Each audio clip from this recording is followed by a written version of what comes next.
जय हिंद दोस्तों, स्वागत है आप सभी का मेरे YouTube channel Sohit defence academy में। दोस्तों आज हम पढ़ेंगे इसमें एसएससी जीडी के 2025 के ओरिजिनल क्वेश्चन पेपर। ये आपका 7 फरवरी 2025 में जो एसएससी जीडी का एग्जाम हुआ था उसमें पूछे गए ओरिजिनल क्वेश्चन पेपर हैं। तो ये क्लास अपने उन दोस्तों को शेयर कर देना है जिनको अभी एसएससी जीडी के बारे में प्रीवियस ईयर के क्वेश्चनों को नहीं देखा है, तो उनको भी शेयर कर दीजिएगा ताकि उनको भी पता चल सके कि आपके प्रीवियस ईयर में किस टाइप के एंड कैसे क्वेश्चन पूछे जाते हैं। तो आज हम इसमें सॉल्व करेंगे पार्ट 1 यानी कि रीजनिंग के क्वेश्चनों को देखेंगे कि आपके एसएससी जीडी में प्रीवियस ईयर में रीजनिंग किस टाइप की एंड कैसे कैसे क्वेश्चन आते हैं। तो क्लास को स्टार्ट करने से पहले दोस्तों ये क्लास अपने दोस्तों में भी शेयर कर दीजिएगा और चैनल पर पहली बार आए हैं तो चैनल को सब्सक्राइब कर लीजिएगा और बेल आइकन को भी ऑन कर दीजिएगा ताकि ऐसी ही वीडियो आपको डेली मिलती रहे। तो चलिए चलते हैं, क्लास को स्टार्ट करते हैं। तो ये रहा पहला क्वेश्चन आपके सामने। तो देखिए पहला ही क्वेश्चन है आपका कथन निष्कर्ष से। तो चलिए पहले कथन को पढ़ लेते हैं। सभी स्याही पेन है। सभी स्याही क्या है? तो आप कहेंगे सभी स्याही पेन है। तो सभी स्याही को हमने क्या कर लिया? पेन कर लिया। दूसरा देखते हैं, सभी पेन रबर है। तो सभी पेन क्या है? तो आप कहेंगे रबर है, तो इसको रबर कर लिया। अब देखिए तीसरा कथन कह रहा है कोई भी रबर शार्पनर नहीं है, यानी कि ये कोई भी रबर है जो ये वाला क्या नहीं है? शार्पनर नहीं है। तो इसको बना लेते हैं हम शार्पनर। शार्पनर तो नहीं है, तो इसको गुणा कर देते हैं, मतलब ये शार्पनर, कोई भी रबर शार्पनर नहीं है।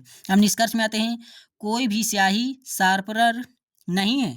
तो कोई भी स्याही शार्पनर नहीं है। तो आप बताइए, स्याही यहाँ है, शार्पनर यहाँ है, तो नहीं है। तो जी हाँ, ये सही है। दूसरे में देखते हैं, कुछ रबर स्याही हैं। अब देखिए रबर का ये है ना, तो रबर जब हम बाहर से अंदर की ओर जाते हैं तो हमारा कुछ में सही होगा। तो कुछ रबर क्या होंगे? स्याही होंगे ही, क्योंकि सभी स्याही रबर हैं तो कुछ रबर भी स्याही होंगे। तो इसका ये भी निष्कर्ष सही हो जाएगा। तो निष्कर्ष 1 और 2 दोनों सरल करते हैं। ऑप्शन 1 इसका करेक्ट आंसर हो जाएगा।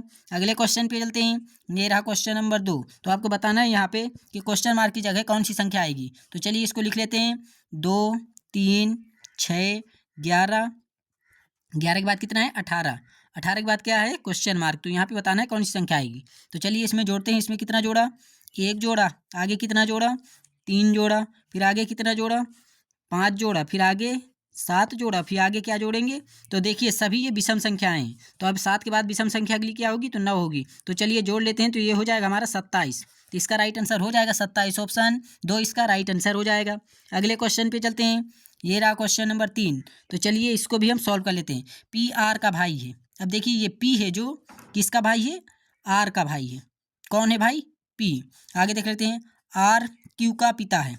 आर क्यू का पिता है, तो क्यू इसका पुत्र होगा ना, या बेटा होगा या बेटी। तो इसको नीचे करेंगे, ठीक है।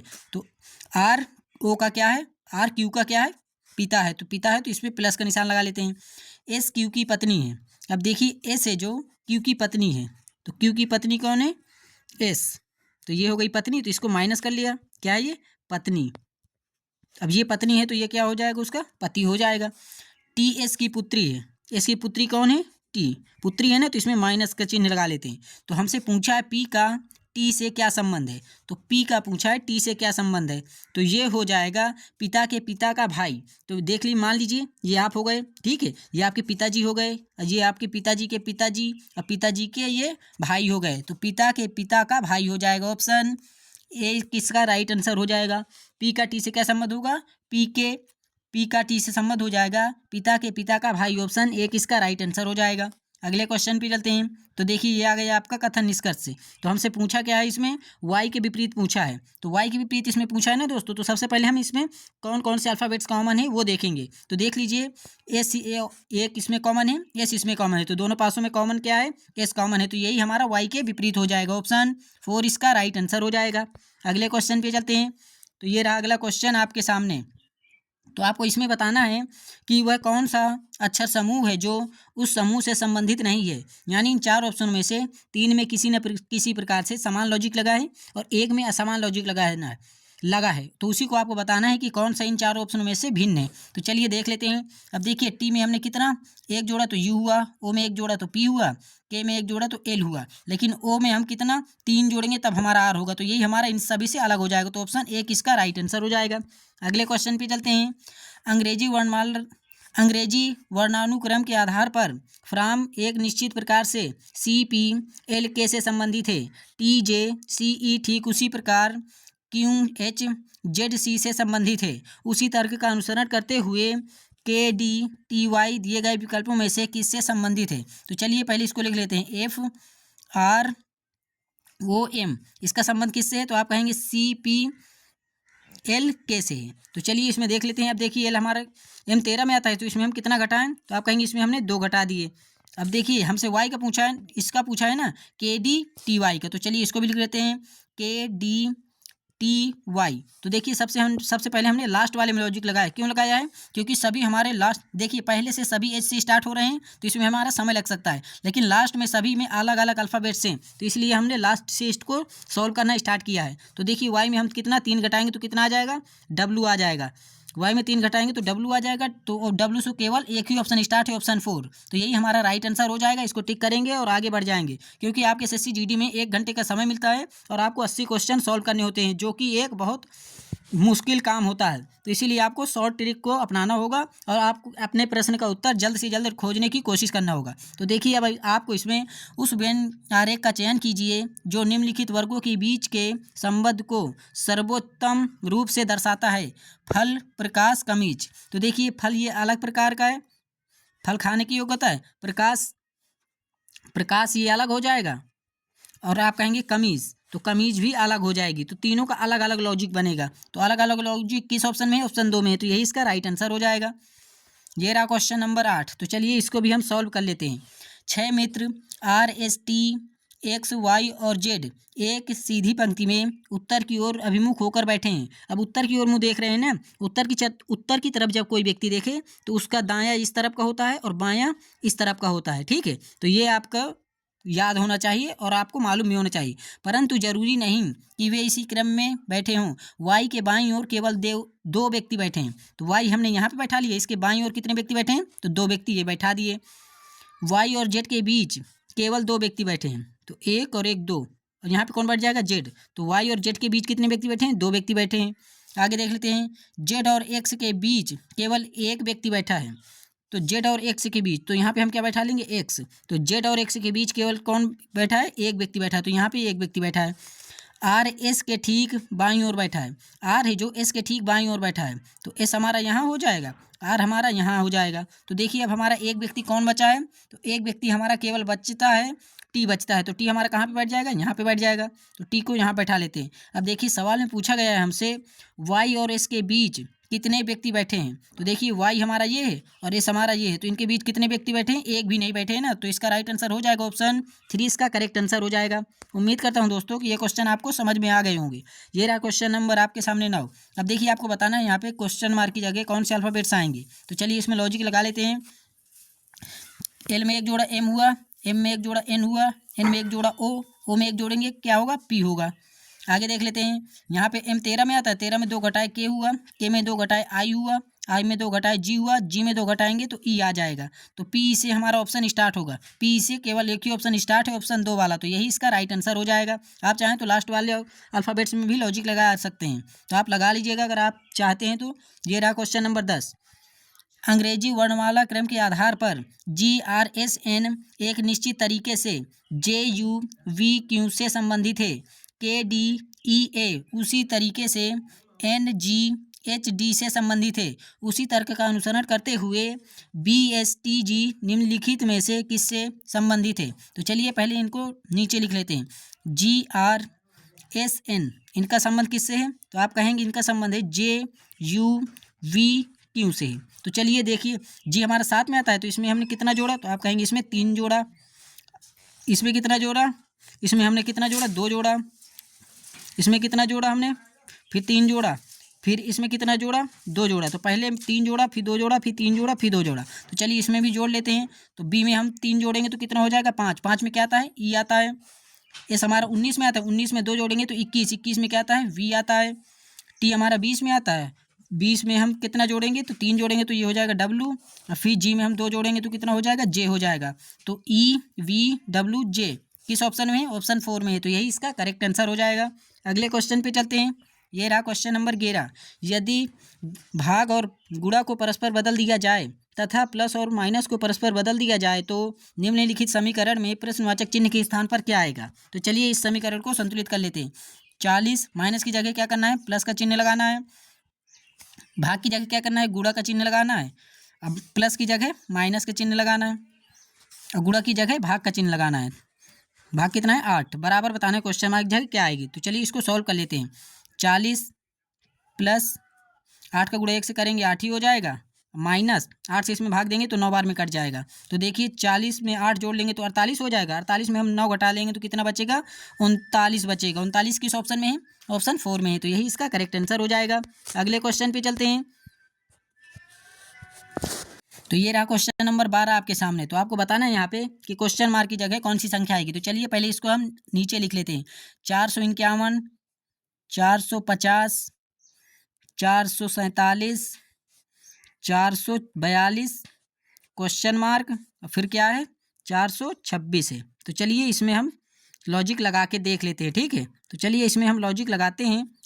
देखिए पहले 451 में हमने कितना घटाया, 1 घटाया, फिर उसके बाद आप कहेंगे 3 घटाया, फिर उसके बाद कितना घटाया 5 घटाया। अब क्या घटाएंगे, तो देखिए 1 3 5 ये सभी क्या है विषम संख्या है। तो 5 के बाद अगली विषम संख्या क्या होगी, आप कहेंगे 7। तो चलिए इसमें 7 घटा लेंगे, तो इसमें 7 घटा लेंगे तो हमारा हो जाएगा 435। 435 इज राइट आंसर किस ऑप्शन में है, ऑप्शन 1 में है। तो यही इसका करेक्ट आंसर हो जाएगा। ये रहा क्वेश्चन नंबर 13। अब देखिए यहाँ पे एक अल्फ़ाबेट सीरीज दी गई है और कुछ ऑप्शनों को कुछ मतलब अल्फ़ाबेट्स को हटा दिया गया है। तो आपको बताना है कि उन खाली स्थानों पर कौन कौन से अल्फ़ाबेट्स भरे जाएंगे। तो इसका राइट आंसर ऑप्शन 1 हो जाएगा। आप लोग इसका लॉजिक और इसका सॉल्यूशन मुझे कमेंट बॉक्स में बताइएगा, ठीक है। आपको इतने 20 क्वेश्चन करा रहे हैं दोस्तों, तो एक क्वेश्चन हम आपके लिए जरूर छोड़ेंगे ताकि आप उसे कमेंट बॉक्स में बता सकें और इससे हमें भी थोड़ा मोटिवेशन मिलता रहे। तो ये क्वेश्चन आप जरूर कमेंट बॉक्स में बताइएगा। अगले क्वेश्चन पे चलते हैं। ये रहा क्वेश्चन नंबर 14। तो आप देखिए आपको यहाँ पे एक ये वाली आकृति दी गई है। तो आपको बताना है कि ये आकृति इन 4 ऑप्शन में से किसमें छिपी हुई है और आकृति को घुमाने की अनुमति नहीं है। सेम ऐसी ही आकृति होनी चाहिए, सेम ऐसी आकृति। तो चलिए देख लेते हैं किस ऑप्शन में है। तो ये देखिए ऑप्शन 3 पे दी हुई है। आप कहेंगे कहाँ है, तो ये देखिए सेम ऐसी ही है। आप चाहें तो और जाके मिला लीजिएगा, यही आकृति है। तो यही इसका करेक्ट आंसर हो जाएगा, ऑप्शन 3 इज राइट आंसर। अगले क्वेश्चन पे चलते हैं। ये रहा क्वेश्चन नंबर 15। तो चलिए अब इसको भी हम सॉल्व कर लेते हैं। तो इसको हम सॉल्व करेंगे तो पहले इसमें बैठा लेते हैं। पंक्ति 1 में D, A, N और S बैठे हैं और उन सभी का मुख दक्षिण की ओर है। अब देखिए जब कोई व्यक्ति दक्षिण यानी नीचे की ओर देखे तो ये इसका दायां होता है और ये बायां होता है, ये आपको मालूम ही होगा। तो पंक्ति 1 बैठा लेते हैं, इसमें 4 व्यक्ति बैठे हैं और इन सभी का मुख दक्षिण की ओर है। तो बैठा लेते हैं 1 2 3 और 1 4 व्यक्ति। पंक्ति 2 में M, O, R और K बैठे हैं और उन सभी का मुख उत्तर की ओर है, उत्तर की ओर है। इस प्रकार पहली पंक्ति के प्रत्येक व्यक्ति का मुख दूसरी पंक्ति के किसी अन्य व्यक्ति की ओर है, यानी आमने सामने बैठे हैं। इनका मुख किस तरफ, उत्तर की ओर है, तो इनका मुख उत्तर की ओर कर देते हैं। दूसरी पंक्ति 1 2 3 ये 4 हमने एक दूसरे की ओर उनका मुंह कर दिया। अब सवाल को पढ़ना स्टार्ट करते हैं, सॉल्व करना। के दाईं ओर कोई नहीं बैठा है। तो देखिए के किस पंक्ति में है, दूसरी पंक्ति में है, तो के यहाँ पे बैठ जाएगा। के दाईं ओर कोई भी नहीं बैठा है। आर और के बीच में केवल 2 व्यक्ति बैठे हैं, तो आर यहाँ पे हो जाएगा। आर और के बीच में 2 व्यक्ति बैठे हैं। ओ के सम्मुख बैठा व्यक्ति के सम्मुख बैठे व्यक्ति के दाईं ओर दूसरे स्थान पर बैठा है। तो ओ के सम्मुख बैठा व्यक्ति के सम्मुख बैठे व्यक्ति के दाईं ओर दूसरे स्थान पर बैठा है। तो चलिए बैठा लेते हैं। तो ओ हमारा यहाँ पे हो जाएगा। अब देखिए के सम्मुख कौन बैठा है, ये बैठा है, तो इसका दायां क्या होगा, पहला दूसरा। तो इसके दाईं ओर सामने कौन बैठा है, ओ बैठा है। आगे देख लेते हैं। एस के ठीक दाईं ओर बैठा है। एस के ठीक दाईं ओर बैठा है ना, तो चलिए इसको भी बैठा लेते हैं। ए है जो हमारा किसके दाईं ओर बैठा है, एस के दाईं ओर बैठा है, तो ये एस के दाईं ओर बैठ गया। एन ए के ठीक दाईं ओर बैठा है। एन ए के ठीक दाईं ओर बैठा है, तो एन हमारा यहाँ पे हो जाएगा। अब देखिए एक व्यक्ति यहाँ पे बचा है, एक व्यक्ति यहाँ बचा है। तो देख लेते हैं, पहली व्यक्ति में 4 व्यक्ति थे, तो हमारा यहाँ पे क्या बचा है, तो आप कहेंगे डी बचा है, तो डी यहाँ बैठ जाएगा। दूसरी पंक्ति में कौन बचा है, दूसरी पंक्ति में आर बचा है, तो आर यहाँ पे हो जाएगा। अब देखिए सवाल में हमसे पूछा गया है निम्नलिखित में से कौन सा विकल्प एक दूसरे के सम्मुख बैठे दोनों व्यक्तियों को दर्शाता है। तो चलिए एक दूसरे के सामने बैठे हुए व्यक्तियों को कौन दर्शा रहा है। देखिए एन आर है, एन आर ऑप्शन में दिया हुआ है, नहीं दिया है। एस आर है, एस आर भी नहीं दिया हुआ है, एस आर भी नहीं दिया हुआ है, तो एस आर भी नहीं दिया हुआ है। देखिए यहाँ पे मिस्टेक हो गई ना दोस्तों, यहाँ पे आर नहीं, आर हमने यहाँ पे बैठा दिया, तो यहाँ पे हमारा एम बैठेगा। कौन बैठेगा, एम बैठेगा, तो यहाँ पे हमारा एम बैठेगा, तो ये भी नहीं दिया हुआ है। और डी के सामने कौन बैठा है, के बैठा है, तो ये भी नहीं दिया हुआ है, क्योंकि केवल एक ही ऑप्शन बचता है, ए के सामने कौन बैठा है, ओ बैठा है। ऑप्शन 3 इसका राइट आंसर हो जाएगा। उम्मीद करता हूँ दोस्तों कि ये क्वेश्चन भी आपको समझ में आ गया होगा। ये रहा क्वेश्चन नंबर आपके सामने 16। तो चलिए इसको भी सॉल्व कर लेते हैं। तो देखिए एफ का अपोजिट क्या होता है, तो एफ का अपोजिट होता है हमारा, एफ हमारा कितने में आता है, तो आप कहेंगे एफ 6 में आता है। 6 में आप ही बताइए कि 6 में हम क्या जोड़ें कि वो 27 हो जाए, क्योंकि दो अल्फ़ाबेट्स अपोजिट होते हैं तो उनका योग क्या होना चाहिए, 27 होना चाहिए। तो एफ हमारा आता है 6 में, 6 में हम क्या जोड़ें तो हमारा 27 हो जाए, तो आप कहेंगे 21 जोड़ें। डब्लू हमारा 23 में आता है, 23 में क्या जोड़ें, तो आप कहेंगे 4 जोड़ें। वाई हमारा 25 में आता है, 25 में क्या जोड़ें तो 27 हो जाए, 2 जोड़ें। ओ 15 में आता है, 15 में हम क्या जोड़ें कि हमारा 27 हो जाए, तो आप कहेंगे 12 जोड़े। तो चलिए इनको जोड़ लेते हैं। 2 2 4 4 4 8 1 9, 2 और 1 3। तो देखिए इन सभी अल्फ़ाबेट्स के अपोजिट करके उनको जोड़ लिया गया है। तो चलिए इसके भी हम करके अपोजिट जोड़ लेते हैं। एल हमारा 12 में आता है, 12 में हम क्या जोड़ें, आप कहेंगे 15 जोड़ें। ए टू जेड, जेड होता है, जेड कितने में आते हैं 26 में। आर हमारा कितने में आता है 18 में, 18 में हम क्या जोड़ें, तो आप कहेंगे 18 में हम जोड़ें 9, तो 9 यहाँ पर करते हैं। अब देखिए जेड का अपोजिट क्या हो जाएगा, ए हो जाएगा, तो ए 1 में आता है। तो चलिए इन सभी को जोड़ लेते हैं। 5 6 11, 11 9 20, 20 और 1 21 के एक हासिल आगे 2, 2 1 3 और 2 5 हो जाएगा। तो इसका राइट आंसर हमारा 51, 51 किस ऑप्शन में है, ऑप्शन 1 में दिया हुआ है, तो यही इसका राइट आंसर हो जाएगा। अगले क्वेश्चन की ओर चलते हैं। तो ये रहा अगला क्वेश्चन। अब देखिए इसमें आपसे पूछा है एम के विपरीत फलक पर कौन सा अल्फ़ाबेट्स होगा। तो चलिए देख लेते हैं कि इनमें कॉमन कौन सा है। तो चलिए देखिए पी इसमें भी कॉमन है, पी इसमें भी कॉमन है, और बाकी कोई अल्फ़ाबेट्स कॉमन नहीं दिख रहे हैं ना, तो एम के विपरीत हमारा क्या हो जाएगा, पी। पी किस ऑप्शन में है, ऑप्शन 2 में है, तो यही इसका राइट आंसर हो जाएगा। अगले क्वेश्चन पे चलते हैं। किसी निश्चित कूट भाषा में CUPOF कॉफ़ी को IHEMRO के रूप में कूटबद्ध किया जाता है, और ही लव्स कॉफ़ी को EMTFZA के रूप में कूटबद्ध किया जाता है। दी गई कूट भाषा में कॉफ़ी को किस प्रकार कूटबद्ध किया जाएगा। तो कॉफ़ी का कूट पूछा है ना, तो चलिए देख लेते हैं। तो देखिए कॉफ़ी इसमें भी है, कॉफ़ी इसमें भी है, कॉफ़ी कॉफ़ी दोनों में ना। अब देख लीजिए इनमें कॉमन क्या क्या दिख रहा है इनमें। तो देखिए हमें इसमें EM इसमें कॉमन है और EM इसमें कॉमन है, तो हमारा कॉफ़ी का क्या हो जाएगा, EM हो जाएगा। EM किस ऑप्शन में है, ऑप्शन 2 में दिया हुआ है, तो कॉफ़ी का कूट शब्द क्या हो जाएगा, EM। इसका राइट आंसर ऑप्शन 2 हो जाएगा। ये रहा क्वेश्चन नंबर 19। तो चलिए इसको भी हम सॉल्व कर लेते हैं। यदि शब्द क्वार्टर्स के प्रत्येक अक्षर को अंग्रेजी वर्णमाला क्रम में व्यवस्थित किया जाए तो कितने अक्षरों का स्थान अपरिवर्तित रहेगा। तो चलिए लिख लेते हैं पहले इसको। QUARTOS।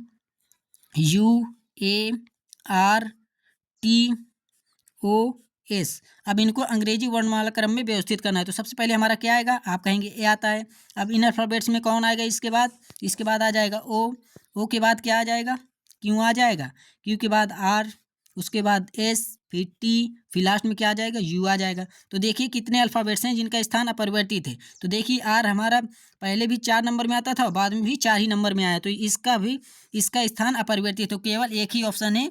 ऑप्शन 1 किस में दिया हुआ है, ऑप्शन 4 में दिया हुआ है, तो यही इसका राइट आंसर हो जाएगा।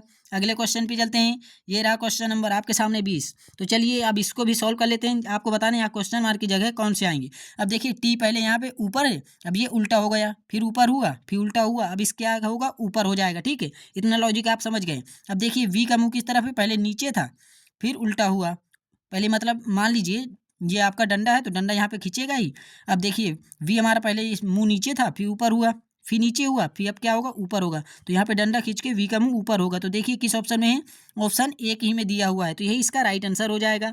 दोस्तों क्लास कैसी लगी आप लोग कमेंट बॉक्स में बताइएगा, और क्लास अच्छी लगी हो तो ये चैनल को सब्सक्राइब कर लीजिएगा और अपने दोस्तों में भी शेयर कर दीजिएगा, ताकि वो भी आप जान सकें कि आपके प्रीवियस ईयर में किस टाइप के एंड कैसे क्वेश्चन पूछे जाते हैं। तो मिलते हैं ऐसी अगली क्लास में। जय हिंद, जय भारत, वंदे मातरम, जय हिंद।